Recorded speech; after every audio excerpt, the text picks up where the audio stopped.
오늘 본문에 보게 되면은요. 어쩌면 저와 여러분에게는 평범한 문장일 것 같은 문장이 나옵니다. 그런데 이 문장 때문에 한 사람의 인생이 변합니다. 이 문장은요. 예수님께서 오늘 본문을 통해서 말씀하신 나를 따르라라는 문장입니다. 세관에 앉아 있던 세리 이 레위에게는 그 말이 엄중했습니다. 그의 인생을 송두리째 바꾸어 버렸지요. 사실 세상의 인생을 바꾼 모든 강력한 말들도 이 말보다는 영향력이 덜합니다. 정말 이 말은 우리 모두의 삶도 바꾸기에 충분하기 때문에 그렇습니다. 이 말에 관련해서 몇 가지를 주목하고자 합니다. 첫째, 주님의 길입니다. 나를 따르라. 이 말은 주님의 길을 생각해 합니다. 우리 주님께서는 내가 길이다. 그렇게 말씀하셨는데 본문은 구체적으로 그 길된 주님의 모습이 강조된다는 것입니다. 예수님 당시의 유명한 길은 로마의 길, 로마의 하이웨이였습니다. 로마 제국은 372개의 거대 연결 도로를 통해서 113개나 되는 속주를 구획했습니다. 그리고 그 속주들을 잘 다스렸지요. 갈리아라는 항공만 봐도 그 거대 하이웨이가요 2만 1000m의 도로입니다. 엄청나지요. 그래서 이 로마는 그런 도로들을 건설하고 통행료를 받았습니다. 도로 이용료로 많이 받고요. 대신에 안전할 수 있도록 그렇게 이용객들을 보호해 주었습니다. 전설과 같은 말들이 오늘날에도 전해집니다. 모든 길은 로마로 통한다.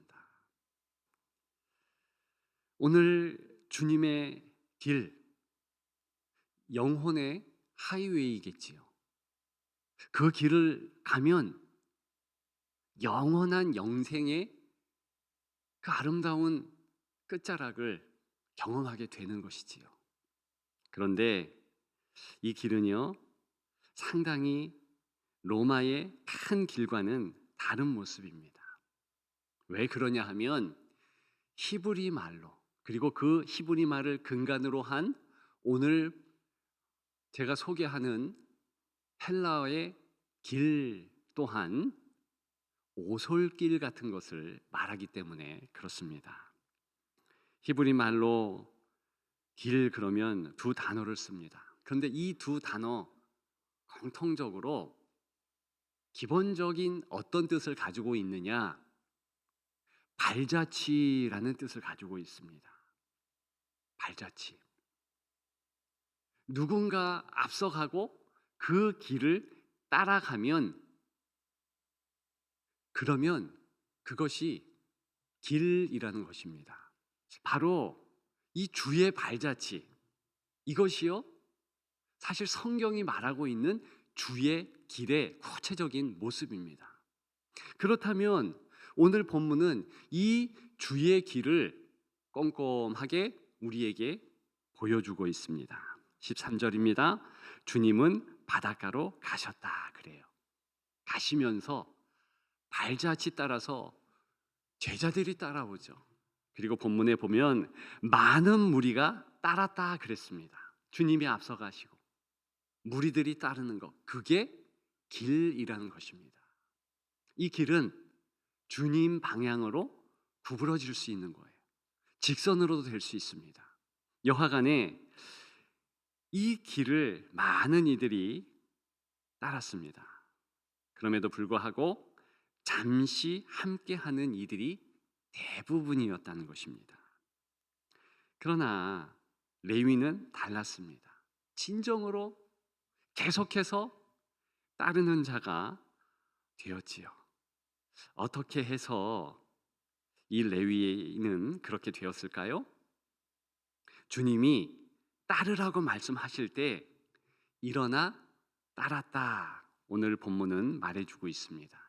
그런데 원문에 보면 일어났다라는 행동이 강조됩니다. 즉 일어났다 그리고 따랐다라고 기록하는 것이 오늘 본문의 원문의 기록입니다. 그것은 표면적으로는 세리의 일을 벌였다는 것입니다. 그것 자체도 쉽지 않은 결단입니다. 세관 자리는 부와 명예 그것들이 보장된 자리였기 때문입니다. 더 중요한 것은 그 이면이에요. 그 내면의 뜻입니다. 그렇게 일어났다라는 것은 자기 욕망대로 살지 않겠다 그런 결단의 뜻이 담겨 있습니다.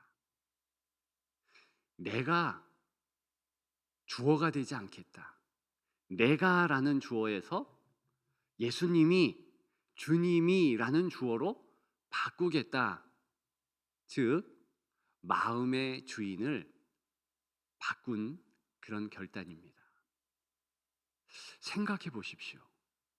내가 발자취를 남기면서 내 길을 만들어서 온 인생이었습니다. 그런데 이제부터는 그런 내 발자취가 아니라 주님의 발자취를 따라서 내가 가겠다. 그것이 바로 주어가 바뀐 모습 아니겠습니까? 레위가 그랬다는 것이지요. 그런 태도로 살아간다. 그런 결기를 보여주고 있습니다. 그랬기 때문에 누가복음 5장 27절에는 모든 것을 버렸다라고 부연 설명하고 있습니다. 두 번째, 주님의 강함입니다. 나를 따르라 혼자 두면 안 될 정도로 레위가 약하기 때문에 그렇게 말씀하신 것입니다. 만일 여러분들에게 과거에 나를 따르라, 지금 나를 따르라, 미래에 나를 따르라 말씀하신다면 그 즈음에 여러분들의 모습이 약한 거예요. 따라서 상대적으로 이 말은 주님의 강함을 새삼 깨닫게 합니다. 변하지 않는 것이 있지요. 성경을 보게 되면 정말 불변하는 한 가지 모습이 있는데 그것은 우리의 약함입니다. 하나님은 우리를 강하게 만든 이후에 쓰신다 절대 말하지 않았습니다. 네 모습 그대로, 약한 모습 그대로 쓴다. 그래서 우리가 잘 알고 있는 고린도후서 12장 9절에 기가 막힌 바울의 고백이 나오지 않습니까? 나에게 이르시기를 내 은혜가 내게 족하다. 이는 내 능력이 약한 데서 온전하여 짐이라 하신지라. 그러므로 도리어 크게 기뻐함으로 나의 여러 약한 것들에 대하여 자랑하리니 이는 그리스도의 능력이 내게 머물려 함이라. 요는 무엇입니까? 내가 약하면 약할수록, 그럼 내 모습을 발견하면 발견할수록 강하신 하나님을 보게 된다. 이거 아니겠습니까? 우리 주님은 우리를 불러서 거인을 만드는 것이 아니라 거장을 만듭니다. 성경에 보면 거인이 있어요. 골리앗이 대표적입니다. 네피림이 그렇잖아요. 이들은 선천적으로 탁월한 힘 있는 자입니다. 능력자입니다. 골리앗의 말을 여러분 들어보십시오. 사지가 오므라들 정도입니다. 나의 힘 있는 것을 보았느냐? 가만 안 둔다. 그런 거인 앞에 다윗은 어떻습니까? 자기의 모습을 알잖아요. 그저 키도 작고 능력도 없고 초라한 것을 알잖아요. 그런데 뭘 깨닫고 있습니까? 그런 나에게 강력한 하나님이 함께 하신다는 사실입니다. 성경에서 보면 바로 그 모습이 거장인 거예요. 그래서 골리앗을 하나님의 힘으로 때려눕힐 수가 있었던 것이죠. 하나님은 레위에게 너 거인 되라. 너 완전 강해지고 네가 바뀌어서 뭐 행하라 이런 뜻이 아니고 거장되라. 다윗과 같이 그저 하나님이 함께 하신 것을 깨닫고 바울과 같이 그 힘에 압도되어서 내가 능력 주시는 자 안에서 모든 것을 할 수 있습니다. 그런 고백을 하라는 것입니다. 누가 주께서 우리를 부르실 때 그런 고백을 하는 거 들었습니까? 그래, 주님이 나를 맹수로 만든다. 큰 힘이 있게 만든다. 아니요. 성경은 그렇게 말하지 않았습니다. 그저 목자를 따르는 양, 어린 양의 순종함으로 오라는 거예요. 그러면 주께서 그 양을 지켜주신다는 겁니다. 여러분, 오늘 본문을 보면 나를 따르라 주님의 말씀을 들은 레위는 여전히 연약했습니다. 삶이 두려웠고요. 그 이전에는 그 두려움 때문에 돈을 의지했지만 역시 지금도 그 두려움 때문에 주님을 의지하는 것 뿐입니다. 근데 그 차이가 클까요? 예, 엄청나게 크지요. 주님은 우리의 시각을 바꿉니다. 시야를 병쾌하십니다. 어렵게 하면 세계관을 바꾼다, 그렇게 말할 수 있겠습니다. 세계관이 무엇입니까? 내가 이 세계를 어떻게 보느냐, 관점, 그 차이 아니겠습니까? 그 이전에는 내가 누구냐? 나 세리지. 그 세리도 어떻게 보면 하나님을 잘 아는 그런 유대인의 한 직분일 수 있습니다. 직위일 수 있습니다. 그러면 세계관에는 몇 가지 질문이 연이어져야 됩니다. 먼저 내가 누구냐 말씀드렸지요. 그 다음 연속되는 질문이 그렇다면 나는 지금 어디에 있느냐. 그 다음 질문이 그런데 내 문제는 뭐냐. 마지막 질문이 해결책은 뭐냐. 과거에는 자기에 대한 생각, 주님과는 전혀 다르게 결론 지을 수밖에 없었습니다. 나 누구냐, 세리지. 나 유대인이지. 근데 남들이 나를 욕하네. 당연하지요. 세리는 자동 죄인입니다. 왜 그런가요?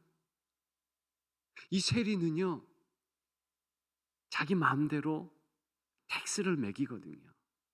세금을 징수할 수 있습니다. 그리고 일부는 in my pocket, 자기 주머니에 넣고 나머지는 그토록 더럽다고 여기는 그 다신교를 섬기는 로마라는 제국에 바칩니다. 아무리 도덕적인 사람이 세리라 할지라도 그 자체가 잘못됐기 때문에 죄인인 거예요. 그래서 세리는 창녀와 더불어서 그 시대에는 대표 죄인인 거예요. 그래, 내가 세리야. 그렇기 때문에 남들이 나에 대하여서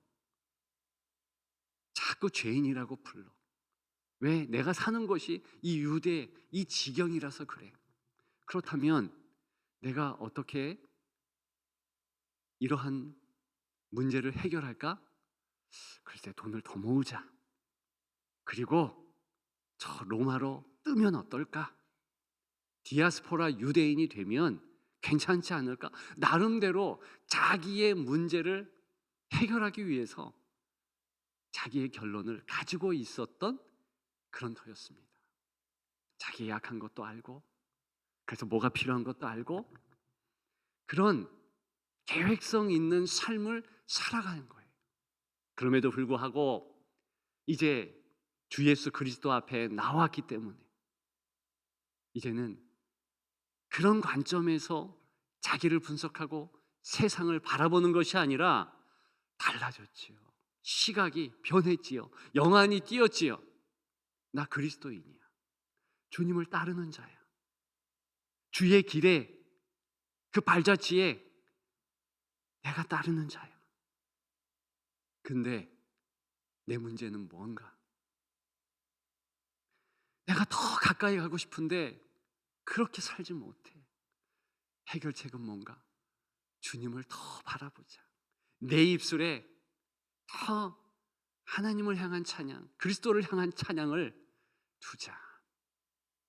그리고 하나님의 강함, 내 주인 되신 성자 예수 그리스도의 강함에 압도되자.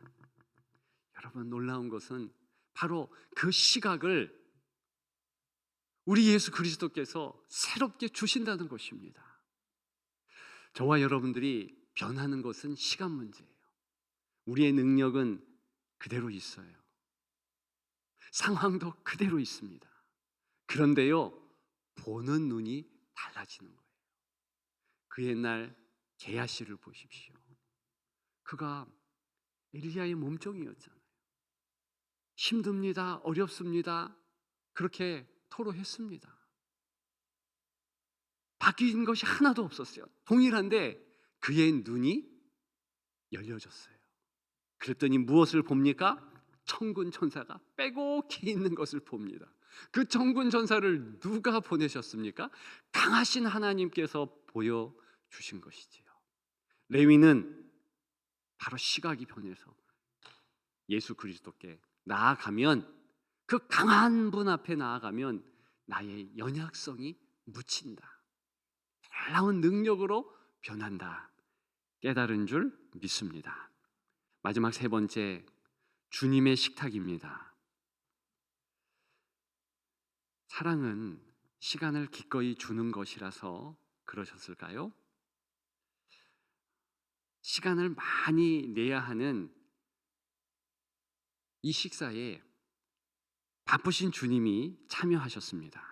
15절에 보면 그의 집에 앉아 잡수실 때 많은 세리와 죄인들이 예수와 그의 제자들과 함께 앉았다. 같이 식사를 한다, 그런 의미예요. 구전 토라인 미시나에 의하면 유대의 멸망 이후는 그들이 그렇게 신봉했던 중앙 성서 예루살렘 성전이 회파된 이후입니다. 그 전에는요, 신앙이 있다 그러면 예루살렘 성전 1년에 몇 번 가냐, 가서 얼마나 긴 기간에 머물러 있었느냐, 이것으로 평가했습니다. 그런데요, 이제 성전이 없어요. 갈 수 있는 고국이 너무 멀게 바벨론, 말리타향으로 끌려왔습니다. 그래서 미시나에 의하면 이제는 식탁이 저 사람이 경건하다, 거룩하다 기준점을 제시한다는 겁니다. 어떻게 기준점을 제시하는가? 뭘 먹는가? 그 음식. 그래서 할랄 음식이 그때부터 크게 발달한 거예요. 그 다음에 중요한 것은 누구와 같이 먹느냐. 반드시 먹어야 할 자가 있고 먹지 말아야, 함께 식탁 자리 그렇게 하지 말아야 될 자들이 있었습니다. 좀 전에 말씀을 드렸죠. 세리들은요, 같이 식사하면 안 됩니다. 유대인 남자는 그래서야 했고, 세례 요한에 의해서 정식 랍비라고 이 가르치는 계급으로 확정된 예수 그리스도도 그래야만 되었어요. 그런데 이렇게 식탁 자리를 마음대로 행하신 것입니다. 이러면 안 되죠.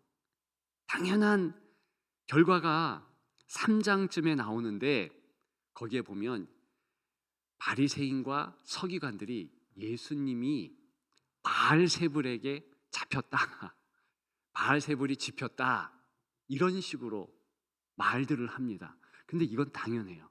왜 그러냐 하면 이 바알세불은 대표적인 더러운 영이거든요. 귀신이거든요. 그런데 세리들과 함께하는 그 무리는 더러운 영이 함께 있는 무리라고 당시 문화는 해석합니다. 당연히 예수님이 그 더러운 무리와 함께한다. 근데 많은 이들이 랍비라고 그래요. 그러면 그 랍비는 정상이겠습니까? 더러운 영에 사로잡힌, 즉 바알세불의 조정을 받는 그런 비정상적인 사람이다, 이렇게 모함할 수밖에 없었습니다. 그러니까 주님이 위험한 식탁의 자리에 있는 거예요. 사실 오늘 본문의 식탁의 교제는 주님 사역의 목적지였습니다. 주님이 식탁 교제를 위해서 사실은 사역을 했다는 것이지요. 그래서 오늘 본문인 15절 그리고 16절까지 보게 되면 이 식탁 교제를 했다, 잡수셨다라는 표현이 4번이나 나옵니다. 그러니까 오늘 본문들을 보면 따랐다라는 그 따랐다는 행동이 3번 나오고요. 그러니까 이게 굉장히 중요하다는 뜻이죠. 적어도 레위에게는 의미가 엄청났다는 뜻이죠. 그리고 마가복음을 쓰는 이 저자 마가에게는 이 레위를 찾으셨던, 그리고 함께 식사하신 예수님, 이 식탁 교제가 너무나 큰 의미를 가졌다는 것입니다. 그러니까 4번이나 반복해서, 성경에서는 반복되는 단어는요, 강조하는 거예요. 예수님의 목적지가 바로 식탁이었다는 것을 말하고 있습니다. 근데 성경에 보면 정말 그렇습니다. 왜 예수님이 최후의 만찬 자리에서 이것은 내 몸이다 하시면서 떡을 찢으셔서 주셨을까요? 이것은 내 피다라고 말씀하시면서 포도주를 돌리셨을까요? 항상 그 만찬의 자리는 중요하다는 것이며, 사실 천국의 최후의 우리 모임도 천국의 만찬으로 그려지고 있습니다. 마태복음 25장 21절에 보면 천국은 궁극적으로 잔치 식탁 교제에 참여하는 것을 의미합니다. 내 주인의 즐거움에 참여한다. 이때 즐거움은 바로 잔치를 의미해요. 식사를 의미합니다. 그러니까 함께 주님과 식사한다는 것이 천국 간다는 거예요. 그분의 교제 안에, 그분의 다스림 안에, 그분이 주인 되신 그런 공동체 안에 있다는 것을 말해주는 것입니다. 그래서 영생의 특공은 바로 주님과의 식탁 교제를 하는 것이지요. 사실 오늘 본문에 보면 처해 있는 상황은 중요하지 않습니다. 레위가 어떤 상황이냐, 그래서 처해 있는 상황은 흘리듯이 간단하게 이야기합니다. 그냥 세관에 앉아 있었다. 뭐가 중요하다는 것입니까? 주님이 불렀다는 사실이 중요하지요. 이제 우리 차례입니다. 나를 따르라. 지금 주님이 말씀하셨습니다. 도피할 수 없습니다. 피할 수 없어요. 왜요? 이 말이 우리를 살리기 때문입니다. 그 주님의 초청에 응하시고 감사로서 주님과 동행하시는 여러분들 되시기를 주님의 이름으로 축복합니다. 축복합니다.